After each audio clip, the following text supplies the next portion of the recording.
Salut à tous, je m'appelle Mathilde, je suis journaliste et je vis depuis 2 ans à São Paulo.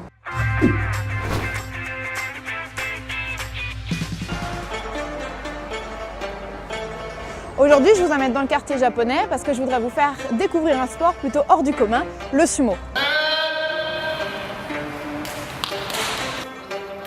Bon, le sumo, tout le monde en a déjà entendu parler, sauf qu'en fait, peu de gens savent qu'il est ouvert à tous. Alors j'ai rencontré ici plusieurs champions brésiliens et même une championne, Luciana, car les femmes aussi peuvent pratiquer et elles sont même nombreuses. Quando a gente fala de sumô, as pessoas têm pouco de preconceito ainda, né? Mas daí quando eles vêm para o campeonato, aí sim muda. Quando eles lutam, né? Aí eles entendem o que é a luta, eles veem uma nova cultura, uma nova forma, né? Bon alors attention, pour bien comprendre, ici je parle que du sumo amateur et non pas du sumo professionnel qui lui n'est pratiqué qu'au Japon avec des règles très strictes.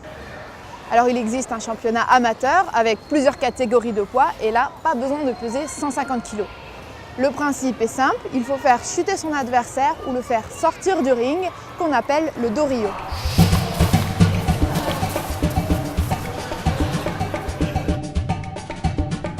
Ici à São Paulo, plus de 1 million de personnes ont des origines nippones. Cette forte présence japonaise a contribué à implanter la pratique durablement. Mais aujourd'hui, ce sont toutes sortes de Brésiliens qui s'intéressent à ce sport.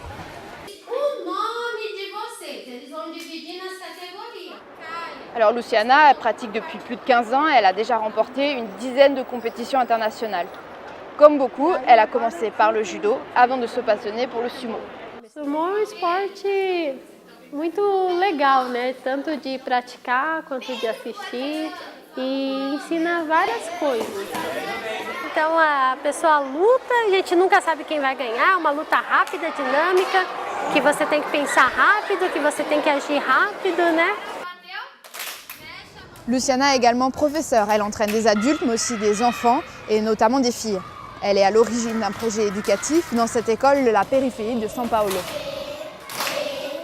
Eu ensino 5 coisas que são meu objetivo, né? Que a criança aprenda e melhore a parte física, a parte cognitiva, que através do esporte ela vai trabalhar bem o corpo e vai melhorar a parte de leitura e escrita. A parte emocional é a parte dela aprender a se colocar, né? Aprender a lidar com situações, problemas, dela aprender a lutar pelo que é dela e não ficar tão chateada se perder. A parte social, que eles ampliam as amizades, que eles conhecem outras pessoas. E a parte cultural, que é trazer um pouquinho do Japão e assim ampliar esse conhecimento das crianças, criar um novo mundo para elas. Bon, il faut le dire, ce sport reste encore un peu confidentiel avec environ 1 million de personnes qui pratiquent régulièrement. Mais bon, petit à petit, le sumo commence à se faire connaître. Aujourd'hui, on trouve des pratiquants en France, en Espagne, en Argentine. Et dans votre pays, est-ce que vous savez s'il est possible de pratiquer le sumo? Je vous invite à aller découvrir d'autres sports décoiffants sur le site des Haut-Parleurs et je vous dis à très bientôt. Le karaté est un art martial japonais qui tient son nom de l'île d'Okinawa. Aujourd'hui, des enfants de 4 à 12 ans se l'approprient en Mauritanie et en font leur sport favori.